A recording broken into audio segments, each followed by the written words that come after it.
Now, your next performer,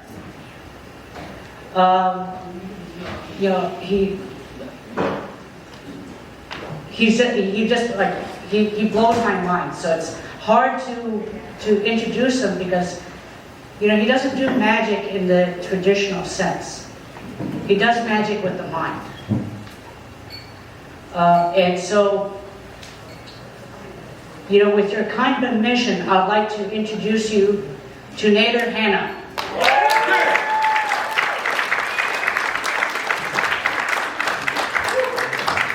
Thank you so much. Thank you, Joseph. Thank you to all of you. Welcome. Yes. Thank you. So this is actually the second time I've performed for Magique, and Joseph, I gotta hand it to you, man. This is the best turnout we've ever had, I believe. Give yourselves a round of applause.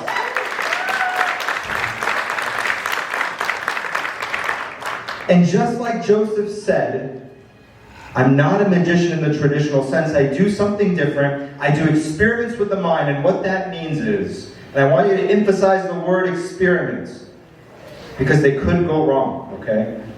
These are experiments. What I need from you are your kind cooperation in mental concentration, and I assure you, if you concentrate, if you think clearly, I can and I will read your mind. Deal?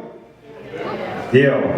Now, I'm also a hypnotist by trade, and I know that word scares a few of you, but earlier as I was walking amongst you, I actually tried to do a little bit of hypnotism on some of the people in the audience, and I'd like to, who would like to try to, I know with you we tried something, yes, you're a really good subject, because we're going to do an experiment with hypnosis.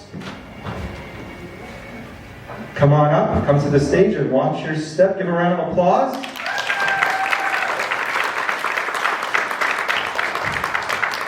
And let's see, how about, yeah, you're a great subject. How about you come on up too? Come on up, give her a round of applause. Come to the stage, yes. Watch your step, very good. And let's see, one more that I actually did not do any hypnotism on. Let's see, who would be a good subject? Would you like to try? All right, give a round of applause.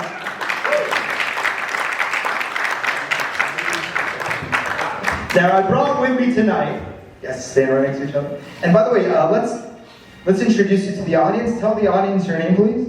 Hannah. And? Jasmine. Jasmine. Jen. And Jen. Give them a round of applause. Tonight, I brought a master lock, a high security master lock with me. Jasmine, I want you to take this master lock and test out a key. I brought a key with me. Take this key, put it into the lock, and see if it opens the lock. No, it does not open the lock. Okay, set that key down, Jasmine. I have another key. Give this one a try. Does it open the lock? No. Now, Jasmine, I did this with the explicit intent to prove to you that only one key opens that lock, and it's the key that was in my left pocket. Jasmine, take it, and you should hear a satisfying snap. Yes? Awesome. Okay, set that key down. Close the lock. Lock it up. Good. You can set the lock down. So go ahead and set the lock down. Actually, I'm going to turn the table here. Good, very good. Set the lock down. And ladies, I want each of you to pick up one of those keys. Actually, you know what? Jasmine, pick up all three. Pick up all three first. Let's mix them up, because you might know exactly which one that she put down last. Jasmine, mix them up in your hand. Make sure they're completely mixed. Okay? Now, hypnosis, while you mix them up, I'm going to tell you guys a little bit about hypnosis. Hypnosis is this, it's a mystery, but I want you to know it's not so much of a mystery. It's this ability or theory that your subconscious mind, which is normally dormant, can take the forefront of your thought. And you can do what we call a subconscious action, something that you're not willing your conscious mind to do, but your subconscious mind will do. Do you know, you mix them up. You don't know which one opened that lock. And by the way, all those keys are cut almost identical. Even I can't really tell which one opens that lock. Jasmine, go ahead and set them all down. Take one for yourself. Jen, Hannah, grab one as well. Okay, and step up to the table. And what you're going to do in just a moment, hold the key between your middle finger and thumb, right above this plate. So Hannah, step to this side. Jen, step to that side. Very good. Right above the plate. Very good. And just in a moment, but not just yet, I'm going to have you close your eyes. But before you do, take a deep breath through your nose and hold it. And as you let it out through your lips, close your eyes and listen to the sound of my voice. Right now, I want you to imagine in your mind that the key you're holding in between your two fingers is getting heavier and heavier. That key is actually going to start to get heavier and heavier with every breath you take. Every breath you take causes that key in between your fingers to slip more and more as that key gets heavier and heavier, as it slips more and more between your finger, as it gets heavier and heavier. Which one dropped the key? Okay, open your eyes. Who dropped the key first? I believe it was you, Hannah, yes? Now, folks, what you just saw, by the way, is what we call hypnotic suggestion. And be honest, Hannah, you really did feel that key getting heavier, yes? Yeah. As well as you two, yes? That's the power of suggestion. However, this is what I cannot explain. Hannah, you dropped the key first. Were you all witnesses to that? Yes? Yes. Would it be something if, Hannah, the key that you dropped happens to be the key that opens that lock? Now, this is in the realm of what we call hypnotic phenomena. The things we can't explain, the gray zone. Hannah, grab that key. Grab that lock. Turn it, and if you hear a satisfying snap, you get a round of applause. Yes. Give them all a round of applause. Thank you so much. Hannah, stay on stage. Ladies, you may step off the stage. Thank you so much for your help. Let me help you out if you need a hand. Very, very good. Thank you so much. Now, Hannah, we're going to do something even more difficult. Come a little forward. So, at this point, I did mention I'm a mind reader. And what I'm about to demonstrate, and I have to prove, you will not believe what I'm going to tell you unless I try to convince you. But if I can't convince you, that's fine. But what I'm about to do is real. It is not a trick or an illusion. In fact, I'm probably one of the only people in the world that can do it. Hannah, through hypnotism, I was able to build what I call hypersensitivity. Hypersensitivity to be able to pick up the thoughts that come from your mind. And we're gonna do that. We're gonna actually communicate telepathically. And I want you to tell everyone here tonight, before tonight, did you know you were gonna come to the stage at all? No. And I think you were here during a magic show, but have we ever met before? No. And you're not playing along, you're being 100% honest. Yes. Okay, Hannah, in a moment, I'm going to look away, and I want you to look out into the crowd. And I want you to lock your mind, think of anyone who's sitting down. Anyone at all. Now, I know you came from this table. Now, you could pick someone from this table, but I prefer you could pick from anybody at all. And when you have someone in your mind, let me know and I will turn around. And I'm going to look away. So, nope. Your glasses? You can't see. I understand why I said, go grab your glasses. And if we could have some mystery glass playing music, maestro, please. Okay, she's back. That was quick. That was quick. Okay, Hannah, I'm going to look away. When you have someone locked in your mind, you let me know, Nader, I have someone in my mind. Okay, I have somebody in my mind. Okay, Hannah, we're going to step off the stage.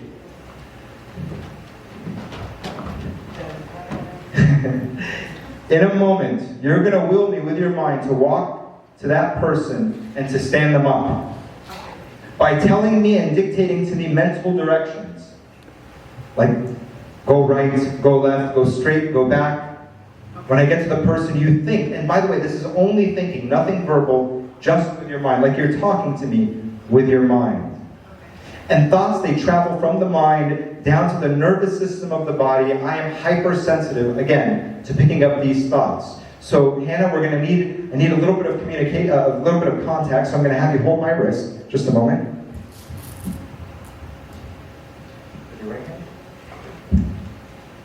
I'm going to move.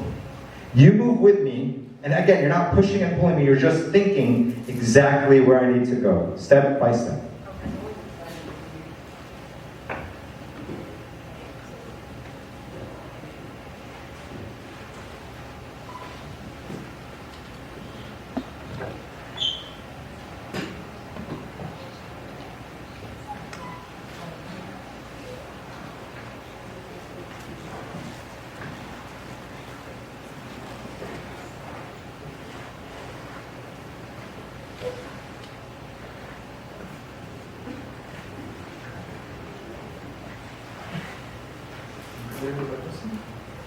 Stand up.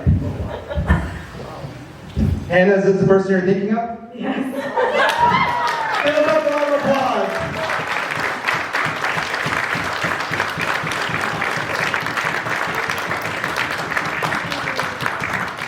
Okay, Hannah, come back to the stage, yes. Now, Hannah, again, for the audience, I'm sure there are skeptics, again, can you please confirm, did you just think exactly the direction I needed to go for that gentleman? Yeah. Okay, now we're going to do something more challenging. Does anyone have a small, unique object they brought with them tonight? What do you got, sir?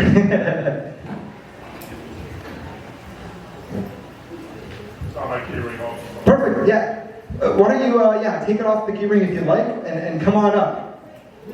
Yes, give him a round of applause. Keep going for him, guys. Keep it going for him. And tell everyone your name. My name is Benjamin. Benjamin. Now, Benjamin, very unique looking. It's a key, yes? Yes. Like is it a key that something very specific? I feel like it's a maximum security key, similar to the master lock I have, yes? Something like that, yeah. Okay, so Benjamin, what's going to happen is in a moment, I'm going to be completely escorted out of this hallway. In fact, if you don't trust Joseph either, Joseph, we could go out together as well, okay? And what you're going to do, Benjamin, is you're going to hide that key anywhere you like in the room, okay? However, wherever you hide it, make sure my hand can reach and get to it. And Hannah, I want you to go with him because you are my sender. So I want you to know exactly where the key is hidden. Now, Benjamin, again, I want to stress where my hand can reach and get to it. Now, you can put it anywhere you like. Yeah, that's why I was mentioning it. You can do that if you want, but, it's a family-friendly show. Okay, and by the way, who's skeptical? Who's legit? Who wants to be outside with me to make sure I cannot see nor hear what's happening in this room? 2 people outside. Who would like to go out with me? Okay, we got 1 and 2 more. Okay, 3 people. We'll go out together. And I guess I'm obligated to go with you too. Yes, we'll come out with me. And by the way, when he's done hiding it, would somebody come out and get us? No. And don't disappear either. Someone did that once. Okay, we're going to go out just this way. How about right through that door over there? Right through that. Okay, and as soon as they're done, someone come out and get us, please.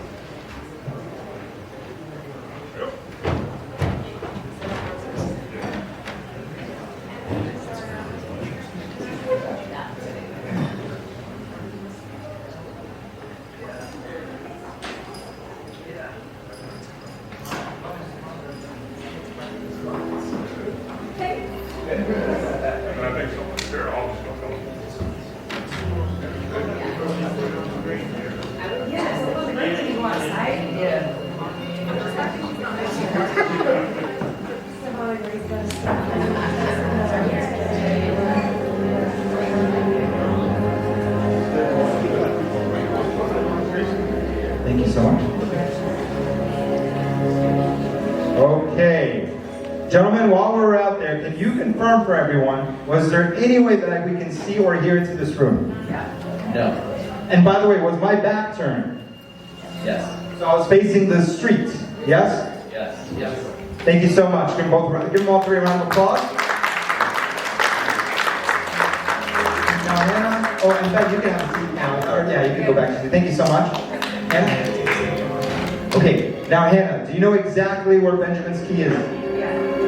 Okay, just like before, you're going to tell me in your mind, you're going to dictate to me, step by step by step, where I need to go to get to that key. You're just going to think with your mind, nothing verbal, only communicate with me in your mind. Ready?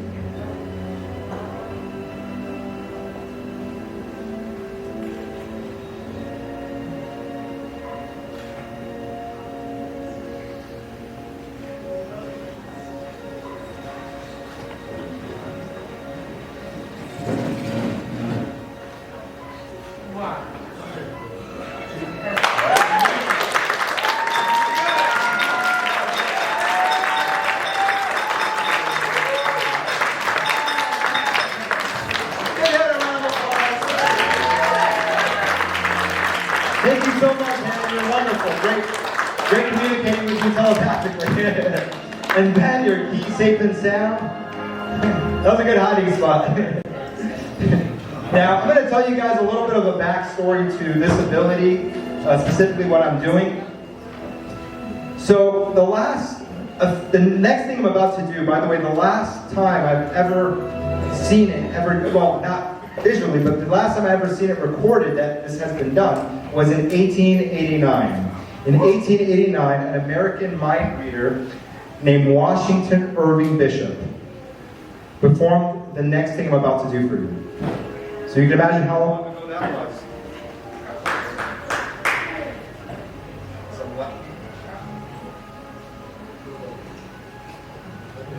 I don't think we need a mic anyway.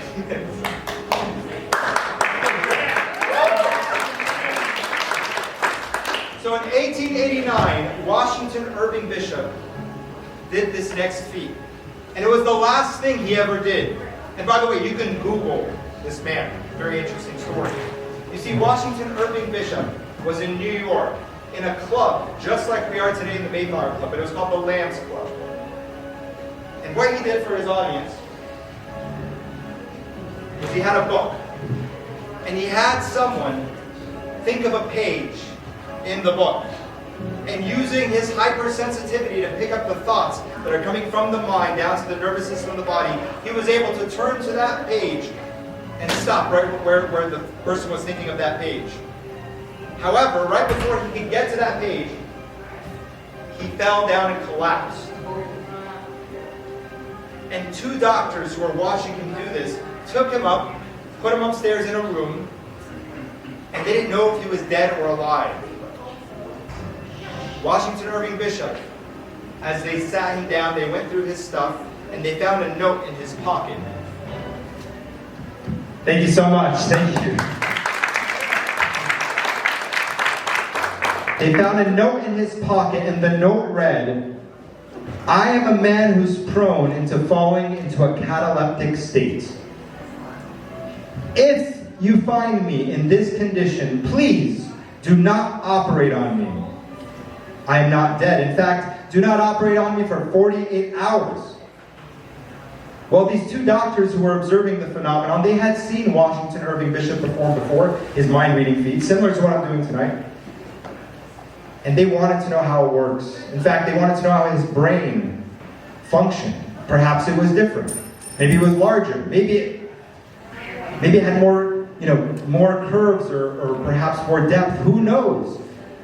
So they decided to operate. They cut open his skull. They took out his brain.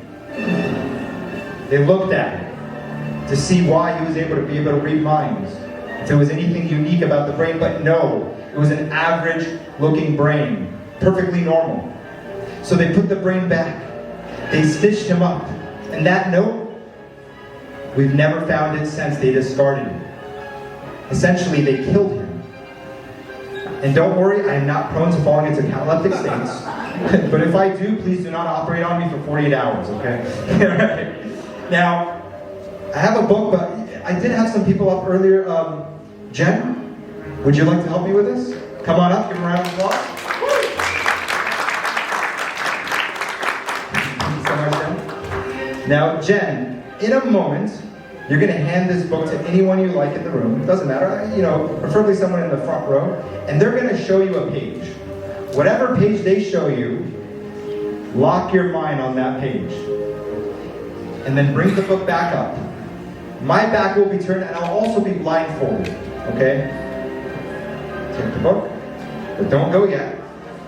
And by the way, by removing my glasses, I'm already halfway to being blindfolded anyway, so. Now, Jen, please examine this blindfold. Actually, I'll take back the book if you need, yes, so you can examine that. Go ahead and examine the blindfold. Make sure I cannot see through it. It's just a sleeping mask, yes, but it's got a nice curve, so it covers all the perimeters of the socket of the eye. And let's clear the layer. So, Jen, once you know the page, the locked-in page. Now, by the way, who are you going to go out into the audience and show the book to? I don't know your name. Yeah, and I can't really see. Oh, yeah, that's a perfect choice. So, sir, you're going to pick any page you'd like. Show it to Jen. Jen, lock your mind. Nobody say the page. Keep it a mystery if you happen to see it next to me. Okay, again, Jen, I'll be blindfolded. My back will be turned, and once you're done, put the book down and tap me on the shoulder. Go ahead, Jen. My back is turned.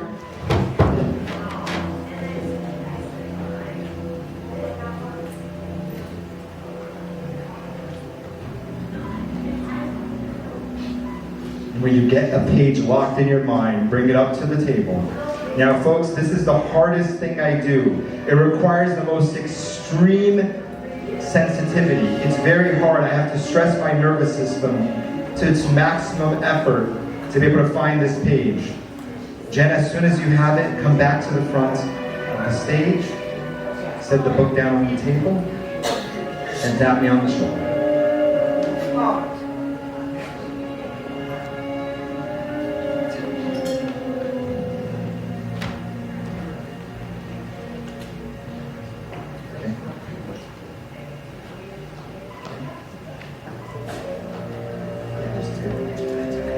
Now, Jen, the page that's locked in your mind, you're going to will me to turn to that page. You're going to think right or left based on the direction of that page. If I go past it, think go back. As soon as I get to that page, think stop. Only think. Almost like you're yelling in your mind. Nothing verbal. Just think it. Deal?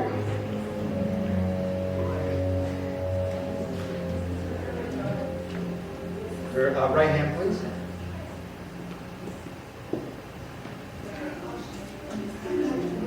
Is it? Yep, sorry. That's okay, no. Is it, by the way, is it facing the audience or facing in terms of writing? The writing is facing us, like you Okay, perfect. normally read. Okay, perfect.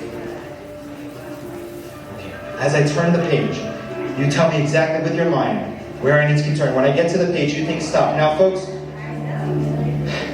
when Washington Irving Bishop did this, he too used the blindfold. Now, the blindfold, you might think, makes it more challenging or difficult. I assure you that is not the case. The blindfold helps me to hyper-focus specifically on my task. What makes it more challenging and difficult is the fact that I'm talking to you right now. Jen, when I get to that page, you just think stop in your mind.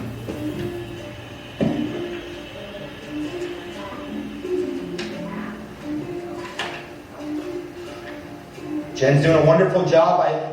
I'm getting in her mind, I'm getting a very clear signal, and this is the signal of where I need to stop. Jen, is this the page you're thinking of? Now, sir, what was the page? What page is this? 45.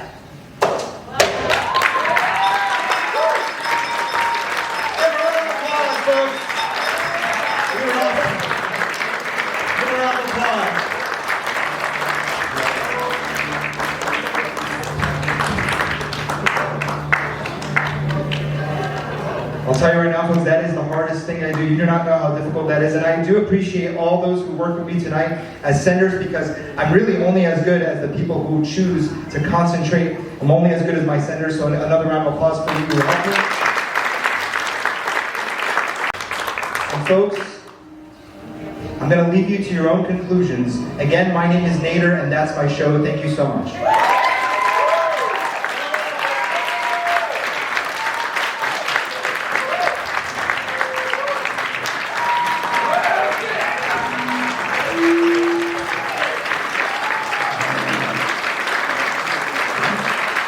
Thank you so much. Thank you.